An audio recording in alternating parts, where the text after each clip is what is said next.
ఆంధ్రప్రదేశ్లో కాకినాడలో ఒక మహిళా కానిస్టేబుల్ తన యొక్క బిడ్డని భుజానికి ఎత్తుకొని ట్రాఫిక్ని క్లియర్ చేసిన ఒక ఇన్సిడెంట్, దాని మీద ఆమెను అప్రిషియేట్ చేస్తూ వచ్చిన వీడియోలు మొత్తం మీడియా అంతా ఆమె యొక్క అంటే విద్యుక్త ధర్మాన్ని, ప్రాణంగా డ్యూటీని చూసిన వైనాన్ని అప్రిషియేట్ చేస్తున్న అనేక ఛానళ్ళు. దాంతోపాటు ఇక్కడ మన కమిషనర్ ఆఫ్ పోలీస్ సజ్జనార్ గారు ట్వీట్ చేసిన విధానం, అక్కడ హోంమంత్రి అనిత గారైతే ఇంటికి పిలిచి మరి ఆమెని సత్కరించిన, భోజనం పెట్టిన వైనం, ఇవన్నీ చాలా చాలా చాలా మంచివే. కానీ నాణ్యానికి అటువైపు చెప్పాలనుకుంటున్నాను నేను.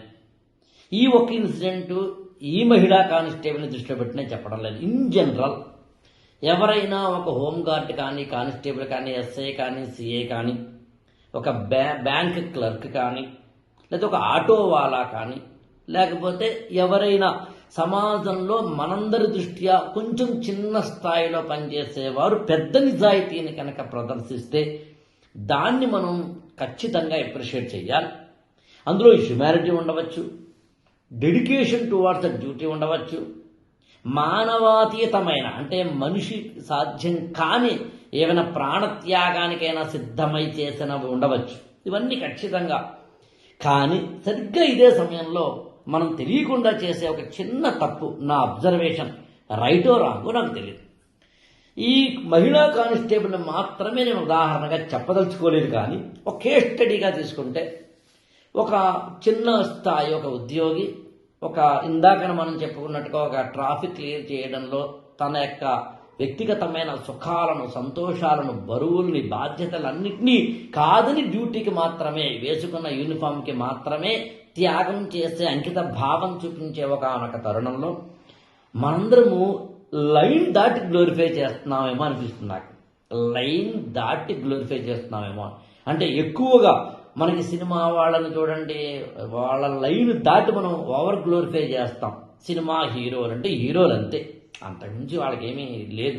ఆ స్థాయి వాళ్ళను మనం చాలా దైవ సంభూతులుగా, దైవదూతలుగా, దైవాంశమైన వారిగా మనకి తెలియకుండా మనం చేస్తూ వెళ్తూ ఉంటాం. మీడియా కూడా అలాగే చేస్తుంది, మనం కూడా అలాగే చేస్తాం, కామన్ మ్యాన్ కూడా అలాగే చేస్తాడు. అందుకే ఇలాంటి వీడియోలకి వ్యూస్ ఎక్కువ వస్తాయి కాబట్టి మీడియా దాన్ని గ్లోరిఫై చేస్తుంది. 2 రోజుల తర్వాత ఉండదు.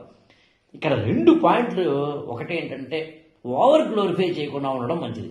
ఎస్, ఎంతవరకు చెయ్యాలో అంతవరకు అప్రిషియేట్ చేయాలి తప్ప అంతకు మించి కాదు. అది ఎవరికి వాడు తూకం వేసుకోవాలి. మంచిదే, చాలా మంచి పని చేశారు. కానీ హోంమంత్రి తన ఇంటికి కూడా పిలిచి భోజనం కూడా పెట్టేసి రాత్రికి రాత్రి ఓవర్ గ్లోరిఫై చేసేంత ఇలాంటి ఆఫీసర్లు ఇంకెవరు లేరా? ఇలాంటి కానిస్టేబుల్స్ ఇంకెవరు లేరా? ఇలాంటి ఇతర రంగాలలో, అది రిజిస్ట్రేషన్ ఆఫీసెస్లో కావచ్చు, స్టాంప్స్ అండ్ డ్యూటీస్లో కావచ్చు, ఎక్సైజ్ డిపార్ట్మెంట్లో కావచ్చు, ట్రాన్స్పోర్ట్ డిపార్ట్మెంట్లో కావచ్చు, బ్యాంకింగ్ సెక్టార్లో కావచ్చు, ఎన్జిఓల్లో కావచ్చు, మరో చోట కావచ్చు, లేరా? మరి ఒక చిన్న ఇన్సిడెంట్ తీసుకుని మనం ఓవర్ గ్లోరిఫై చేస్తే రేపన్న రోజున ఇలా మనం గ్లోరిఫై చేసిన వాళ్ళే చిన్న తప్పుతోటి కనుక ఎక్కడైనా దొరికిపోతే మళ్ళీ ఇదే సమాజం, ఇదే మీడియా, ఇదే అందరూ అతి దారుణంగా మళ్ళీ విమర్శించడం మనం చూస్తూ ఉంటాంగా. అందుకని ఓవర్ గ్లోరిఫై చేయడం అనేది అంత మంచిది కాదేమోనని తిరగేద్దాం, ఇటువైపు వద్దాం. ఇలాంటప్పుడు ఎప్పుడైనా కనుక మనం ఓవర్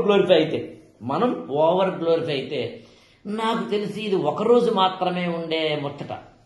2వ రోజున మర్చిపోతారు, ఈ సమాజం మళ్ళీ గుర్తించదు. ఆ మరునాడు ఒక రాత్రికి రాత్రి నేను హీరోని, సెలబ్రిటీని చేసే ఇదే మీడియా ఆ 2 రోజుల తర్వాత ఇంకో కొత్త టాపిక్ వస్తే నేను మర్చిపోతాను. కానీ 2 రోజుల పాటు Cloud9లో ఉన్న ఈ ఒకానొక సదర్ ఉద్యోగి నేను చాలా హీరోని అనుకునే ప్రమాదం, నేను చాలా సెలబ్రిటీని అనుకునే ప్రమాదం ఉంది. అప్పుడు వాళ్ళు తర్వాత అది బాధ్యతగా స్వీకరించకుండా దాన్ని కొంచెం తప్పటడుగు వేసే అవకాశం ఉంది. నేను క్లారిటీతో చెప్పానని అనుకుంటున్నాను. సింగిల్ లైన్లో చెప్పాలి అంటే దేనికైనా అతి మంచిది కాదు. అతి సర్వత్ర వర్జయేత్. దేనికైనా ఎంత తూకం వేయాలో అంత తూకమే వేయాలి, ఎంత అప్రిషియేట్ చేయాలో అంత అప్రిషియేటే చేయాలి, ఎంత అప్రిషియేషన్ తీసుకోవాలో అంత అప్రిషియేషనే తీసుకోవాలి, ఎంత సక్సెస్ పొందాలో అంత సక్సెస్సే పొందాలి. అన్నింటికీ కూడా ఒక లిమిట్ ఉంటుందేమో అని అనిపిస్తుంది నాకు. ఓవర్ గ్లోరిఫికేషన్ ఇవాల్టి సమాజంలో చాలా ప్రమాదం. సోషల్ మీడియా వచ్చిన తర్వాత మరీ ప్రమాదం.